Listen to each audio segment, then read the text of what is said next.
তেঁতুল গাছের পেট নিয়ে ভর করছে আমার জুসনা ভরা রাতে দেখি আদার চোখে। তাই তো বাবা আইছি তোমার দরবারে। এ বাবা এ বাবা এ বাবা একটা তাবিজ দে পেতনি তারাতে। এ বাবা একটা তাবিজ দে পেতনি তারাতে। হায় হায় হায় হায় আমার হইছে যে কি কাম, রাত কইরা কেন আমিতে তুলতলায় গেলাম।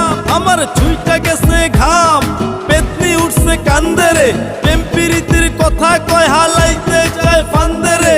তাই পাইতাছি ভয় কখন জানি কি হয়, নাকি ঘাড়ে বইয়া রক্ত চুষা জীবন লইয়া লয়।